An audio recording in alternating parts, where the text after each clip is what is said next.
बिस्मिल्लाहिर्रहमानिर्रहीम। अस्सलाम वालेकुम। आज की वीडियो आपको बहुत कुछ सिखा के जाएगी। मैंने जुलाई के अंदर 3 एक्सपेरिमेंट किए थे, जिनमें मैंने करेला वॉकिंग टनल के अंदर टिश्यू में और लो टनल के अंदर टिश्यू में और ओपन में करेला लगाया था। इन 3 एक्सपेरिमेंट्स ने मुझे बहुत सारी चीज़ें सिखाई। मैं 2 साल से जुलाई के अंदर करेला लगा रहा हूँ और नाकाम हो रहा हूँ, उसके अंदर कामयाब नहीं हो रहा। लेकिन जो रेट थे वो इतने ज़्यादा थे कि वो मुझे अट्रैक्ट करते थे, मुझे मजबूर करते थे कि मैं हर साल करेला लगा के किसी न किसी तरह उसके अंदर सक्सेसफुल हो जाऊँ। हमारे इलाके के अंदर वाइट फ्लाई का, थ्रिप्स वगैरह का बहुत ज़्यादा अटैक होता है, जिसकी वजह से वो सक्सेस मुझे नहीं मिल पा रही थी। तो इस साल मैंने थोड़ा सा कड़वा घूंट पिया और इन्वेस्टमेंट की एंटी इंसेक्ट के ऊपर, ताकि मैं देख सकूं कि अगर मैं वाइट फ्लाई और थ्रिप्स से बचा लेता हूं तो करेला मुझे क्या देता है। और यकीन करें कि रिज़ल्ट्स हैरत अंगेज़ थे। तो आज की इस वीडियो के अंदर मैं आपको तीनों तरीक़ों से जो करेला लगाया था उसकी सूरत हाल बताऊंगा, प्लांट्स दिखाऊंगा, जिससे आपको भी थोड़ा सा हौसला मिलेगा कि जब आप किसी अच्छी चीज़ के ऊपर इन्वेस्ट करते हैं तो वो इन्वेस्टमेंट कभी भी ज़ाया नहीं जाती, वो कई गुना ज़्यादा बढ़ के वापस आपकी तरफ लौट के आती है। तो आज की इस वीडियो के अंदर मेरे साथ रहिएगा। पिछले 2 महीने में जो मैं सीखा हूँ वो सारा निचोड़ आज आप लोगों के सामने रखूँगा। अस्सलाम वालेकुम दोस्तों, इट्स मी मज़हर अली। आप मेरे साथ हैं यार फार्म चैनल पे, मेरे साथ रहिएगा। तो सबसे पहले हम शुरुआत करते हैं उस चीज़ से जिसके रिज़ल्ट सबसे बेहतरीन रहे, मतलब वॉकिंग टनल के ऊपर एंटी इंसेक्ट नेट लगा के जो मेरा करेला तैयार हुआ वो मैं आज आपको दिखाता हूँ। तो अंदर चल के देखते हैं।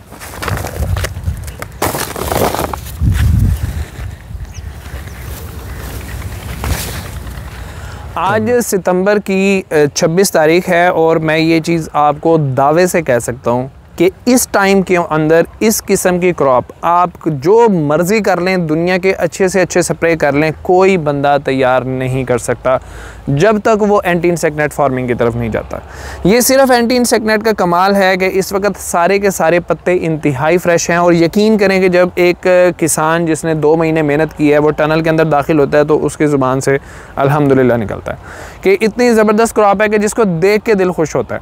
तो ये सारा का सारा जो है एंटी इंसेक्ट नेट की वजह से है। मैं अब आपको बता देता हूँ कि मैंने इसके ऊपर क्या क्या एप्लीकेशंस किए हैं। सबसे पहली बात ये कि हमने इसके ऊपर फंजीसाइड और इंसेक्टिसाइड दोनों के स्प्रे किए हैं, क्योंकि अंदर आने में इंसेक्ट्स वगैरह का अटैक हो रहा था। गोडियों की वजह से मैंने शॉपर नहीं बिछाया हुआ, तो मुझे ख़तरा था कि इंसेक्ट अटैक कहीं ना हो जाए। तो मैं तीसरे दिन फंजीसाइड भी करता रहा हूँ, जिनके अंदर रिवस हो गई, अरिस्टा लाइफ की अविटो हो गई, एंट्राकॉल हो गई, उसके अलावा टॉप्सेनम हो गई। ये सारे स्प्रे मैंने यूज़ किए हैं।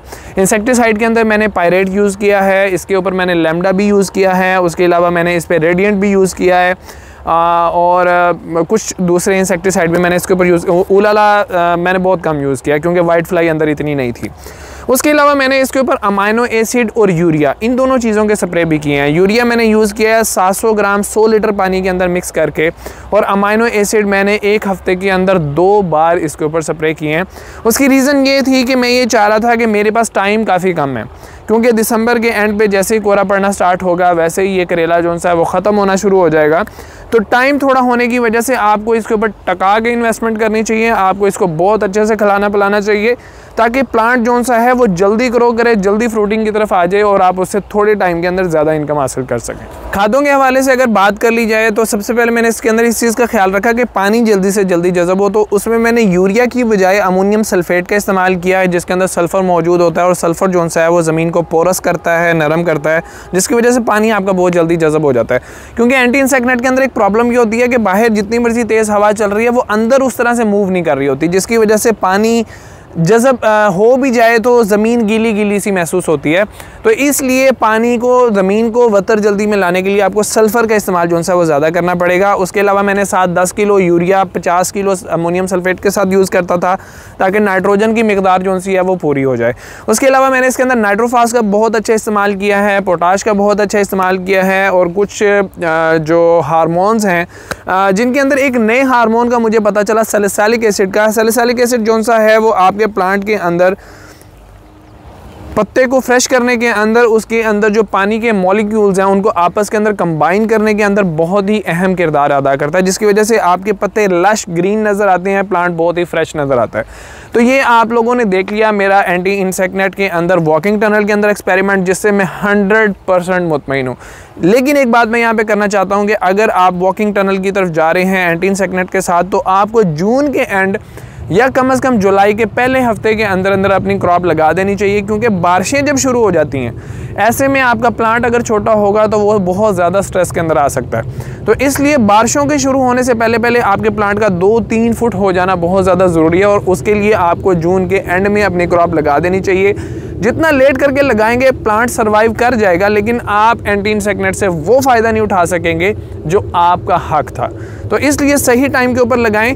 बाकी अगर आप ओपन के अंदर लगाना चाहते हैं तो वो ओपन वाली फील्ड में खड़े होकर मैं आपसे बात करता हूँ। वॉकिंग टनल के अंदर क्रॉप की हालत आप लोग देख चुके हैं। अब हम आ जाते हैं लो टनल की तरफ। तो लो टनल के कुछ फ़ायदे भी हैं और कुछ नुकसानात भी हैं। वॉकिंग टनल के तो सिर्फ फ़ायदे ही हैं। तो सबसे पहले अगर इसके फ़ायदे की बात कर लें, सस्ता है। एंटी इंसेक्ट नेट उतना ही लगता है जितना वॉकिंग टनल के अंदर लगता है। एंटी इंसेक्ट नेट के अंदर आपकी किसी किस्म की कोई बचत नहीं है, टिश्यू के अंदर आपकी किसी किस्म की कोई बचत नहीं है। लेकिन स्ट्रक्चर सस्ता है। वहाँ पे 2 जाल लगते हैं, यहाँ पे 1 जाल लगता है। मतलब सस्ता है, लेकिन उसके अलावा मैनेजमेंट काफ़ी मुश्किल है।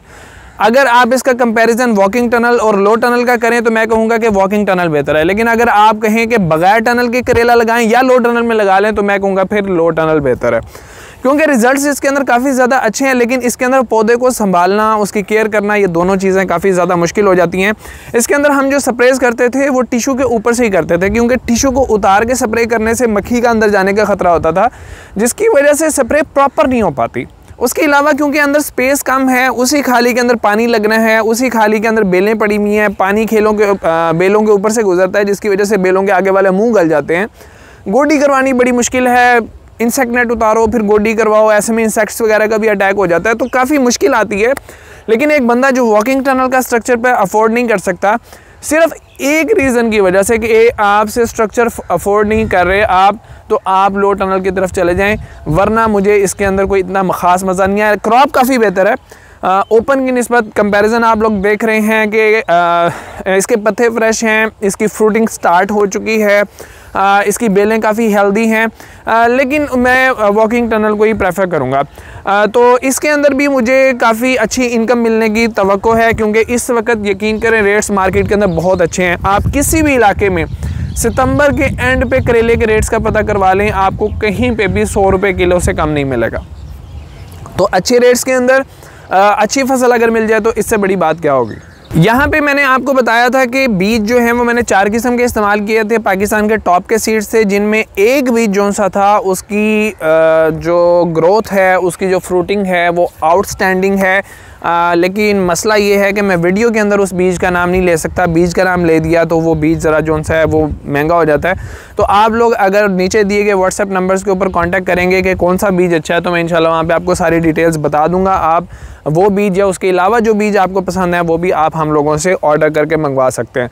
तो इसके अलावा एक चीज़ जो मैंने नोटिस की है कि वॉकिंग टनल और लो टनल को तो आप लगाएं जून के एंड में या जुलाई के स्टार्ट में, लेकिन अगर आप लोग ओपन के अंदर करेला लगाना चाहते हैं तो उसको आपको जुलाई के एंड से पहले कभी भी नहीं लगाना चाहिए, क्योंकि गर्मी बहुत ज़्यादा होती है, जिसकी वजह से प्लांट के ऊपर सबसे पहला जो स्ट्रेस आ जाता है वो हीट स्ट्रोक का होता है। हीट स्ट्रेस उसके ऊपर आ जाता है, प्लांट शुरू के अंदर ही ग्रोथ करना छोड़ देता है, फिर ऊपर से इंसेक्ट्स वगैरह के स्ट्रेस भी आ रहे हैं, तो वो ग्रोथ छोटे होते ही स्लो हो जाती है। अभी हम ओपन वाले फार्म की तरफ जाएंगे तो वहाँ पे आप ये चीज़ नोटिस करेंगे कि 30% प्लांट मेरे इतने ज़्यादा केयर करने के बावजूद बीमार हैं। हम दूसरे दिन तीसरे दिन स्प्रे कर रहे हैं, बार बार स्प्रे कर रहे हैं, न्यूट्रिएंट्स के स्प्रे कर रहे हैं, खाद्यान्न टाइम पर लगा रहे हैं, पानी का एक सोका मैंने इसको नहीं लगने दिया, उसके बावजूद प्लांट्स की हालत काबिल रहम है। जबकि यहाँ पे इंशाल्लाह हम कुछ तोड़ाई कर चुके हैं। एक शॉपर मैंने तोड़ा था, अब इंशाल्लाह आगे प्रॉपर तोड़ाई जो सी है वो स्टार्ट हो जाएगी।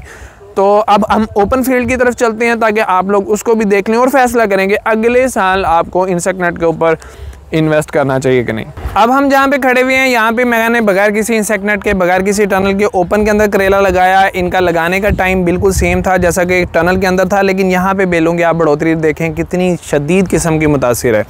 यहाँ पे मैं एक ऐसा तजर्बा आप लोगों के साथ शेयर करना चाहता हूँ जिससे शायद कुछ लोग इख्तलाफ करें, लेकिन मैंने ज़ाती तौर पर इससे गुजरा हूँ कि गर्मियों के अंदर जब आप कोई भी सब्ज़ी लगाते हैं, मतलब बेल वाली सब्ज़ी आप ख़ास तौर पे या प्लांट वाली सब्ज़ी आप लगाते हैं, तो उसके अंदर एक चीज़ का ख्याल रखें कि जब तक आपका प्लांट छोटा है अपनी फसल की गोडी ना करवाएं। मेरे साथ डेली 300-400 वीडियो के अंदर नंबर दे दें तो ये तादाद बढ़ जाती है। इतने लोग डेली कांटेक्ट करते हैं अपने मसाइल के हल के लिए, और उससे हमें एक डाटा मिल रहा होता है कि लोगों की गलतियाँ क्या क्या हैं। तो मैंने जो चीज़ नोटिस की वो ये कि जिन लोगों ने भी अपनी फसल की गोडी गर्मियों के अंदर, ख़ास तौर पे जुलाई के अंदर छोटे होते हुए करवा दी, उनकी फसल सूख गई। क्योंकि देखिए अल्लाह ताला ने जितनी भी ये जड़ी बूटियाँ रखी हुई हैं ना, ये अल्लाह ताला की तरफ से एक कुदरती मल्चिंग है जो ज़मीन के ऊपर साया करती है, ज़मीन को ठंडा रखती है। अगर ज़मीन का अगर वैसे बाहर माहौल के अंदर टेम्परेचर 45 डिग्री के करीब है, तो आप यकीन करें ज़मीन का टेम्परेचर 65 के करीब होगा या 60 के करीब होगा। तो ऐसे में बेलों के जलने का बहुत ख़तरा होता है। तो अल्लाह ताला का एक निज़ाम काम करता है कि ज़मीन को ढांप देता है इन जड़ी बूटियों के ज़रिए से, ताकि ज़मीन ठंडी रहे। ऐसे में जब हम उन जड़ी बूटियों को अपनी फसल की हिफाजत के लिए गोडी के ज़रिए से हटाते हैं तो ज़मीन गर्म हो जाती है और प्लांट स्ट्रेस में आ जाता है। तो आप ये देख रहे होंगे मैंने इसकी गोडी नहीं करवाई। उसकी रीज़न ये है कि मैं इसकी थोड़ी बहुत गोडी करवाता रहता हूँ ताकि उसकी बेलों की जड़ें वगैरह साफ़ रहें, लेकिन कुछ जड़ी बूटियों को मैं खड़ा रहने देता हूँ ताकि वो ज़मीन को ठंडा रखें, और मेरा ये तरीका काफ़ी हद तक काम कर रहा है। मेरे साथ एक लड़के ने कांटेक्ट किया, उसने बताया कि मैंने जैसे ही करेले की गोडी करवाई, जितनी खेलों की गोडी करवाई थी वो खेलें सारी की सारी सूख गई, और जिसकी मैंने गोडी नहीं करवाई थी वो जो सी बेलें हैं बिल्कुल सेहतमंद है। तो इसलिए आपको इस चीज़ का ख्याल रखना चाहिए कि आपकी ज़मीन के अंदर गर्मियों में कुछ ना कुछ जड़ी बूटियाँ मौजूद रहें, लेकिन वो जड़ी बूटियाँ ऐसी हों कि आप जब चाहें उनको गोडी के ज़रिए से ख़त्म कर दें। ऐसा ना हो कि वो आपके पौधों के ऊपर हावी हो जाए। तो आप इस तजर्बे के बारे में आपका क्या एक्सपीरियंस है वो ज़रूर शेयर कीजिएगा। बाकी जो ओपन के अंदर प्लॉट है, मैं इससे बिल्कुल भी मुतमईन नहीं हूँ, और मैं अगले साल ओपन में करेला ना लगाऊँ। ये जो वैरायटी मेरे एक्सपेरिमेंट्स के अंदर कामयाब हुई है, उसको मैं थोड़ा बहुत लगा लूँ। तो यहाँ पे मुझे काफ़ी ज़्यादा मसाइल का सामना करना पड़ा। हमने खादें बहुत अच्छी लगाई हैं, हमने स्प्रेज बहुत अच्छे किए हैं, लेकिन उसके बावजूद 30 to 40% प्लांट्स जो से हैं वो मेरे डैमेज हो चुके हैं। वीडियो के अंदर आप लोग देख रहे हैं, लेकिन फिर भी इंशाल्लाह जितना मैंने ख़र्चा किया है उससे डबल मैं इंशाल्लाह इस फसल से कमा लूँगा। तो अब अगर हम कंक्लूजन की तरफ आएँ, अगर हम रिज़ल्ट की तरफ आएँ, तो वॉकिंग टनल के अंदर एंटी इंसेक्ट नेट में करेला आउटस्टैंडिंग फसल है। अगर आप उसको जून के एंड या जुलाई के स्टार्ट के अंदर लगाते हैं, वो आपको बहुत अच्छी इनकम प्रोवाइड कर सकता है। उसके अलावा लो टनल एक आपके पास सेकंड ऑप्शन हो सकता है, और अगर आप इतनी इन्वेस्टमेंट नहीं कर सकते लेकिन करेले को थोड़ा सा मज़ा चखने के लिए लगाना चाहते हैं, तो ओपन में थोड़ा बहुत ट्रायल जो है वो आप लोग कर सकते हैं। लेकिन ऐसे इलाके जिनके अंदर इतनी शदीद गर्मी नहीं पड़ती, या गर्मी तो पड़ती है लेकिन वहाँ पे वाइट फ्लाई का अटैक नहीं है, वहाँ पे वो लोग बिल्कुल बेफिक्र हो गए करेला लगा सकते हैं। उनका करेला इंशाल्लाह तैयार भी होगा। मेरे बहुत सारे क्लाइंट्स ऐसे हैं जिन्होंने सीड खरीदा, करेला लगाया और इस वक्त प्रोडक्शन ले रहे हैं और बहुत खुश हैं। उम्मीद है इस वीडियो से आप लोगों को कुछ सीखने को मिला होगा। अगर वीडियो पसंद आई है तो लाइक ज़रूर कीजिएगा और शेयर कीजिएगा। मज़हर अली को इजाज़त दीजिए। अल्लाह हाफ़िज़।